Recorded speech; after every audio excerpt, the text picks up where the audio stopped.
이스라엘 자손이 라암셋을 떠나서 숫곳에 이르니 유아 외에 보행하는 장정이 60만 가량이요 수많은 잡족과 양과 소와 심이 많은 가축이 그들과 함께하였으며 그들이 애굽으로부터 가지고 나온 발교되지 못한 반죽으로 무교병을 구웠으니 이는 그들이 애굽에서 쫓겨남으로 지체할 수 없었으며 아무 양식도 준비하지 못하였음이었더라.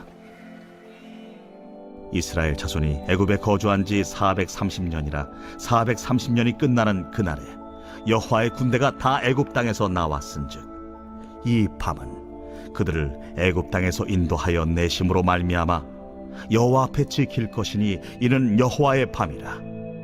이스라엘 자손이 다 대대로 지킬 것이니라.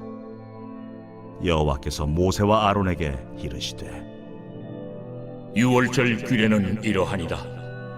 이방 사람은 먹지 못할 것이나 각 사람이 돈으로 산 종은 할례를 받은 후에 먹을 것이며 거류인과 타국 품꾼은 먹지 못하리라. 한 집에서 먹되 그 고기를 조금도 집 밖으로 내지 말고 뼈도 꺾지 말지며 이스라엘 회중이 다 이것을 지킬지니라. 너희와 함께 거류하는 타국인이 여호와의 유월절을 지키고자 하거든 그 모든 남자는 할례를 받은 후에야 가까이 하여 지킬지니 곧 그는 본토인과 같이 될 것이나 할례 받지 못한 자는 먹지 못할 것이니라. 본토인에게나 너희 중에 거류하는 이방인에게 이 법이 동일하니라. 하셨으므로 온 이스라엘 자손이 이와 같이 행하되 여호와께서 모세와 아론에게 명령하신 대로 행하였으며 바로 그날에 여호와께서 이스라엘 자손을 그 무리대로 애굽 땅에서 인도하여 내셨더라.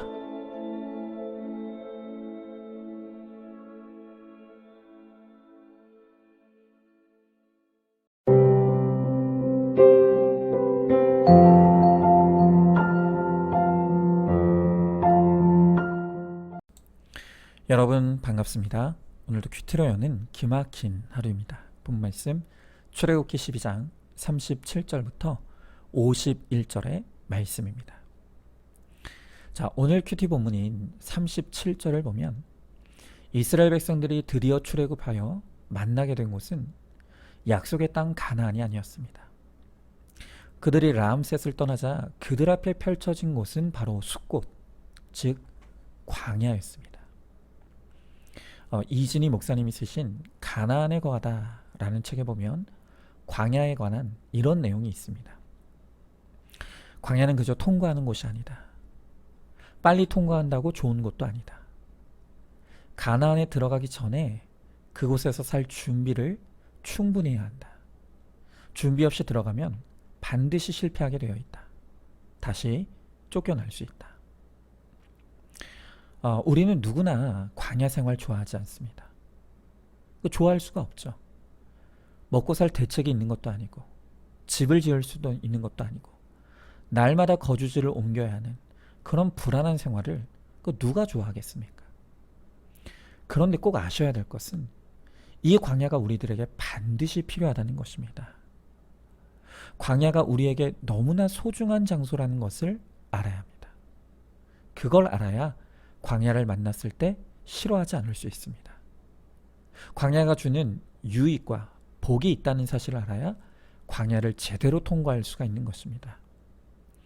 자, 그렇다면 이 광야는 도대체 성도에게 어떤 곳입니까?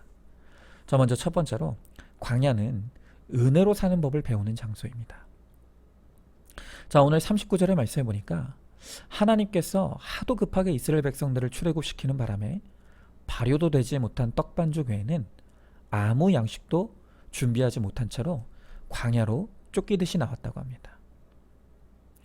정말 이스라엘 백성들이 생각할 때는 아무 대책 없이 그냥 일이 저질러졌다고 생각했을 수 있습니다. 여러분, 그러나 그것은 그야말로 이스라엘 백성들의 입장이고 하나님께는 아무 대책이 없는 게 아니죠. 하나님은 분명한 대책이 있었습니다. 여러분, 그 대책이 무엇일까요? 그것은 바로 하나님 자신이 대책입니다. 우리가 지난 시간 보았던 출애굽기 6장에서 하나님은 모세에게 처음으로 나타나셨을 때 그에게 당신을 이렇게 소개하셨습니다. 출애굽기 6장 2절에 하나님이 모세에게 말씀하여 이르시되 나는 여호와이니라. 여러분, 이 출애굽기에서 여호와라는 명칭이 무려 1044번이 등장합니다.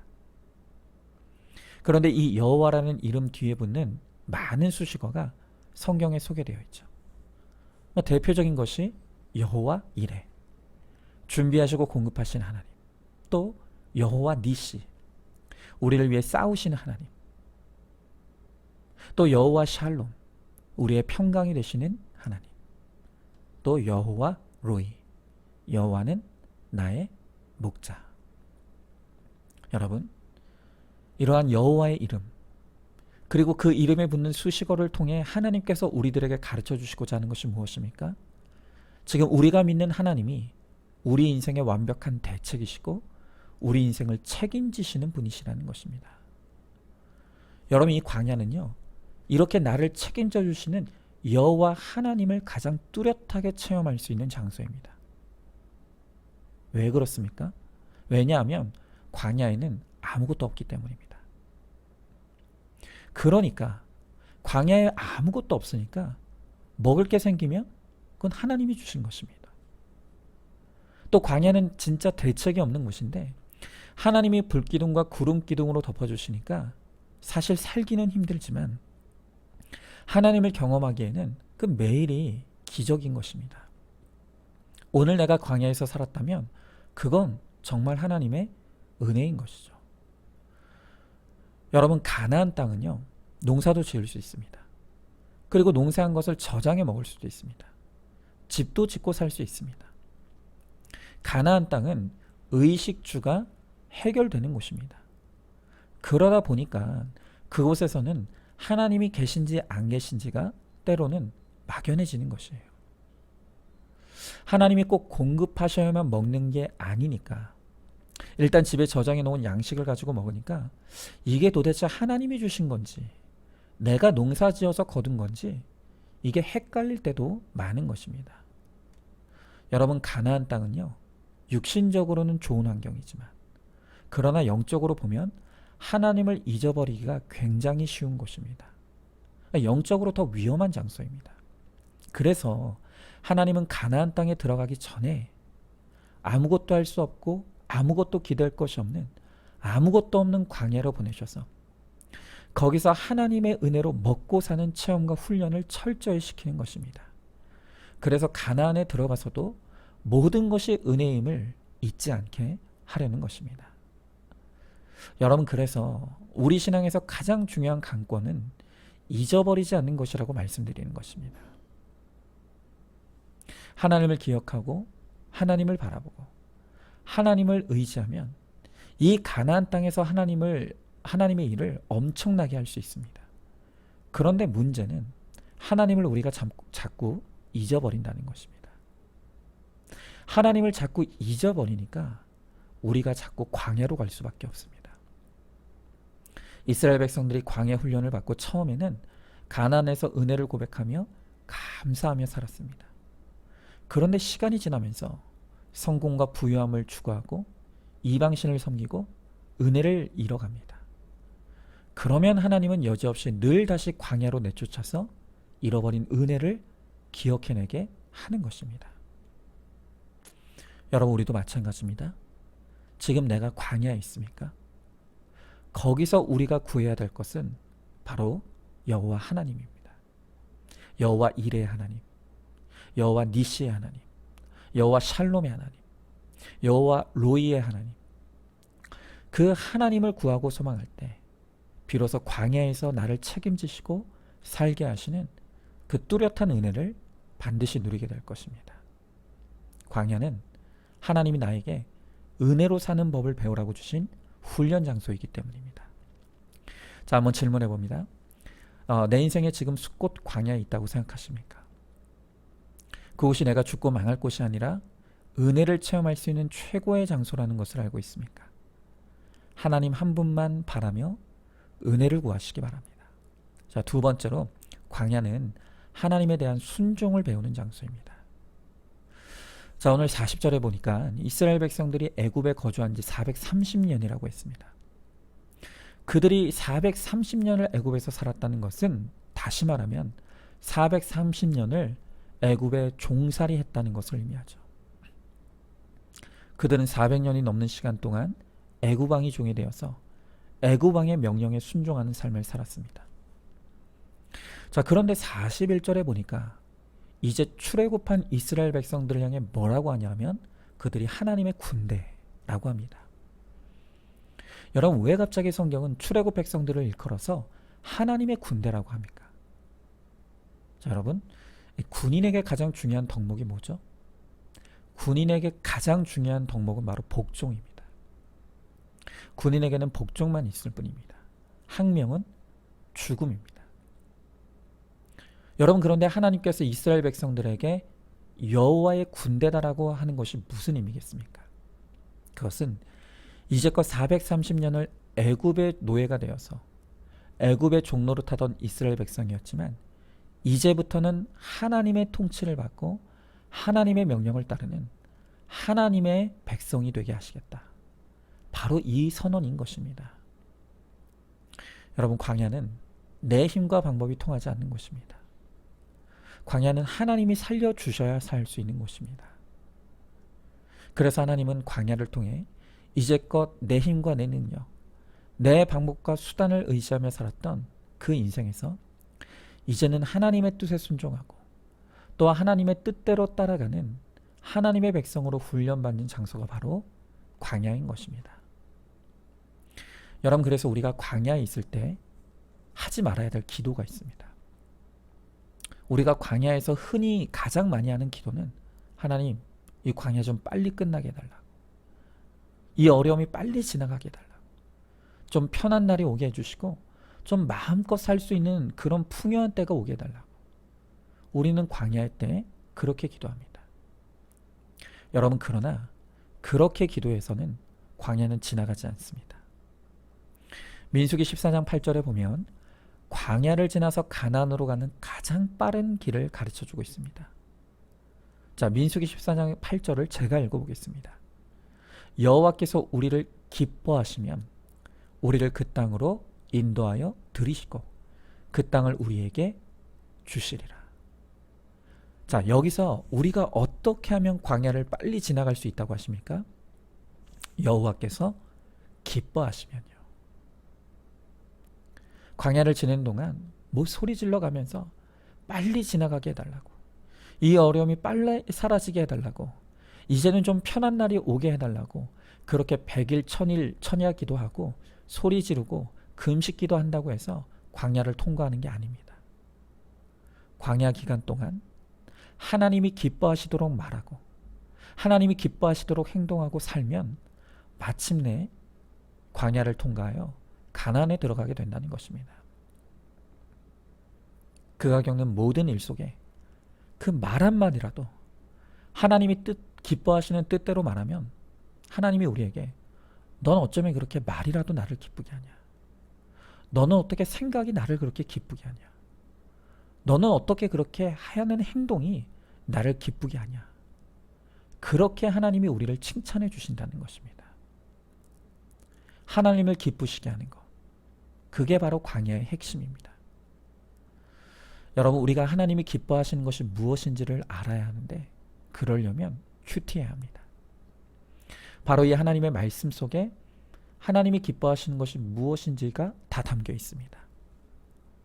우리가 어떤 말을 해야 될지 모를 때 큐티하면 하나님이 기뻐하시는 말을 생각나게 하십니다. 또 어떤 것을 고민할 때 큐티하면 하나님이 기뻐하시는 생각이 무엇인지를 알게 됩니다. 또 어떤 선택과 행동을 할 때 큐티하면 하나님이 기뻐하시는 선택과 행동을 할 수 있게 됩니다. 여러분도 잘 알다시피 저는 어떤 신방이든 그날 큐티 본문을 통해 하나님께 묻고 전할 말씀을 준비합니다. 그런데 저와 함께 신방을 동행하시는 성도님들 가운데 저에게 이런 말씀을 하시는 분들이 있습니다. 자신은 아무리 오늘 큐티를 봐도 여기서 신방에 어울리는 말씀이 없는 것 같은데 목사님이 전하는 말씀을 듣고 있으면 찰떡처럼 딱 맞는 말씀을 전한다는 것입니다. 그래서 신방이 되면 과연 오늘 큐티에서는 어떤 말씀을 전할지가 기대가 된다. 이런 말씀을 하십니다. 그런데요, 그게 저도 마찬가지입니다. 저도 신방이 잡히게 되면 큐티로 묻기 전에는 내가 도대체 오늘 어떤 말씀을 전해야 될지를 전혀 모릅니다. 그런데 신방에 전할 말씀을 구하며 하나님 앞에 기도하고 큐티책을 펴면 하나님은 늘 저에게 그날 그 신방에 맞는 말씀을 주시는 것입니다. 그렇게 하나님이 전하라 하시는 말씀을 전할 때 하나님이 참 기뻐하시는 것을 느낍니다. 그래서 매번 이렇게 신방 갈 때마다 새로운 말씀을 구하고 찾는 것이 힘은 들지만 참 이것이 하나님이 기뻐하시는 목회라는 것이 저는 인정이 됩니다. 여러분, 광야는요, 내 힘으로 벗어나는 곳이 아닙니다. 하루하루 하나님의 말씀의 인도를 받으며 그 말씀에 순종하며 하나님을 기쁘시게 하면 하나님께서 나의 광야를 감해 주시고 나를 가나안으로 인도해 주시는 것입니다. 자, 한번 질문해 봅니다. 광야의 때에 나는 어떤 기도를 하고 있습니까? 말씀 앞에서 하나님의 뜻을 깨닫고 그 뜻에 순종하는 것이 하나님을 가장 기쁘시게 하는 것임을 깨닫고 있습니까? 자, 세 번째로 광야는 거룩을 훈련하는 장소입니다. 자, 오늘 43절 이하의 말씀에서 하나님은 유월절 규례를 말씀하시면서 할례를 강조하십니다. 이제 새로운 이스라엘 공동체, 하나님의 공동체에 있어서 가장 중요한 것이 바로 할례를 받는 것이라는 것입니다. 자, 그런데 이 할례에 있어서도 정말 중요한 것은 하나님이 가장 기뻐하시는 할례는 몸의 할례가 아닌 바로 마음의 할례라는 것입니다. 신명기 30장 6절의 말씀에 내 하나님 여호와께서 내 마음과 내 자손의 마음에 할례를 베푸사 너로 마음을 다하여 뜻을 다하여 내 하나님 여호와를 사랑하게 하사 너로 생명을 얻게 하실 것이며. 여러분, 육신의 할례는 칼로 행하는 것이지만 마음의 할례는 말씀으로 행하는 것입니다. 살아있고 운동력이 있어 좌우의 날선 어떤 것보다도 예리한 이 말씀의 칼로 내 마음의 우상을 베어내고 탐심을 베어내고 음란을 베어내는 바로 이 회개를 이룰 때 우리는 거룩한 하나님의 백성으로 거듭나게 되는 것입니다. 여러분, 특별히 하나님은 이 광야를 통해서 우리의 마음의 교만을 베어내시기를 원하십니다. 다시 신명기 10장 16절의 말씀해 보니까 그러므로 너희는 마음의 할례를 행하고 다시는 목을 곧게 하지 말라라고 하십니다. 여러분, 여기서 목을 곧게 한다는 말은 교만하다라는 뜻입니다. 우리가 광야에 들어가기 전에는 다 자신만만합니다. 내가 하는 줄 착각하면서 교만을 떱니다. 그러나 광야에 들어가게 되면 비로소 나의 오만이 꺾여지고 겸손을 배우게 됩니다. 이 광야의 시간을 통해 내가 마음의 할례를 받아 교만이 배워지고 겸손히 하나님의 은혜를 구하는 자리로 나아갈 때 우리가 비로소 거룩한 하나님의 백성으로 거듭나 가나안에 들어가게 되는 것입니다. 여러분, 성경을 보면요, 광야가 있었던 사람과 없었던 사람은 확연하게 다릅니다. 다윗 왕과 사울 왕이 있었죠. 이 둘은 아주 대조적인 사람들인데 이 둘의 차이는 사울 왕은 광야 생활이 없이 왕이 된 사람이고 반대로 다윗은 혹독한 30년의 광야를 거치고 왕이 된 사람이었습니다. 여러분, 그래서 사울 왕은 이 광야 없이 왕이 되자 금세 교만에 빠져서 완전히 실패한 왕이 됩니다. 그러나 반면에 다윗은 30년 동안의 광야를 거치면서 이스라엘의 진정한 왕은 내가 아니라 하나님이라는 것을 철저하게 훈련받고 겸손을 이루었습니다. 그래서 하나님께서 그를 마지막까지 사용하시고 그를 통해 통일 왕국을 이루게 되는 것입니다. 여러분, 우리 모두가 다 똑같습니다. 하나님이 사랑하시는 자녀들에게 광야를 괜히 주시는 것이 아닙니다. 너 한번 어디 고생해봐라. 그게 광야가 아닙니다. 여러분, 지금 내 삶에 하나님이 광야를 주셨다면 거기에 계획이 있습니다. 성경을 자세히 읽어보면 하나님의 사람들이 다 광야를 거쳤습니다. 그리고 이 광야를 통해 거룩을 이루어온 사람들만이 바로 이 가나안 천국에 들어갈 수 있게 되는 것입니다. 여러분, 천국에 들어갈 자격이 있는 사람은 오직 거룩한 사람밖에 없기 때문입니다. 바로 이런 이유로 광야는 하나님이 택하신 천국 백성이라면 누구도 피할 수 없는 필수 코스라는 말씀을 날마다 드리는 것입니다. 광야 없이 거룩이 없습니다. 그리고 거룩 없이 가나안 천국은 없는 것입니다. 그러므로 우리 모두는 반드시 광야를 통과해야 하는 것입니다. 그러므로 우리는 이 광야를 만났을 때 이 광야 가운데 감사하고 기뻐하며 내 마음의 할례를 행하고 거룩한 주의 백성이 되어서 다 가나안 천국에 입성하는 저와 여러분 우리 모두가 될 수 있기를 주님의 이름으로 축복합니다. 자, 한번 질문해 봅니다. 말씀의 칼로 할례 받아야 될 나의 악과 죄가 무엇입니까? 광야야말로 내가 천국 백성이 되었다는 징표라는 것을 깨닫습니까? 거룩만이 천국에 받아들여지는 유일한 조건임을 알고 있습니까? 광야를 통해 거룩한 하나님의 백성으로 거듭나는 천국 백성이 되기를 소망하시기 바랍니다. 자, 오늘도 8월 8일 보석상자입니다. 하나님께서는 수고를 구원으로 갚아주십니다. 생명보다 귀한 것이 구원인데 세상이 무너지지 않으면 구원이 들어가지 않습니다. 아멘. 우리 함께 기도하겠습니다. 하나님, 오늘 출애굽한 이스라엘 백성들에게 가나안 땅을 허락하시기 전에 먼저 그들에게 광야를 통과하게 하시는 하나님을 보게 됩니다. 이 광야를 통과해야만 우리가 하나님의 은혜를 체험할 수 있고 이 광야를 통과해야만 하나님께 온전히 순종할 수 있게 되고 이 광야를 통과해야만 우리가 거룩한 하나님의 백성이 될 수 있기에 하나님께서는 우리 모두를 이 광야를 통과하게 하셔서 우리로 하여금 천국에 들어갈 자격이 있는 자, 온전한 구원을 누릴 하나님의 백성으로 우리를 만들어 가신다고 말씀하십니다. 하나님, 광야는 눈물이 있는 곳입니다. 아픔이 있고 괴로움이 있습니다. 그러나 이 광야를 통과해야만 우리가 거룩한 하나님의 백성으로 거듭날 수 있기에 하나님께서 우리들에게 살라고 주신 이 광야를 우리가 잘 인내하고 하나님이 기뻐하시는 뜻을 이룰 수 있게 하시고 그래서 이 광야를 통해 우리가 마음의 할례를 받아 거룩한 백성이 되므로 천국을 유업으로 누리는 우리 모두가 될 수 있게 하여 주시옵소서. 믿사오며 사랑이 많으신 우리 예수님 이름 받들어 기도드리옵나이다. 아멘. 오늘도 큐티로 기막힌 하루를 살아내는 하늘가족 공동체 우리 모든 성도님 되시기를 주님의 이름으로 축복합니다.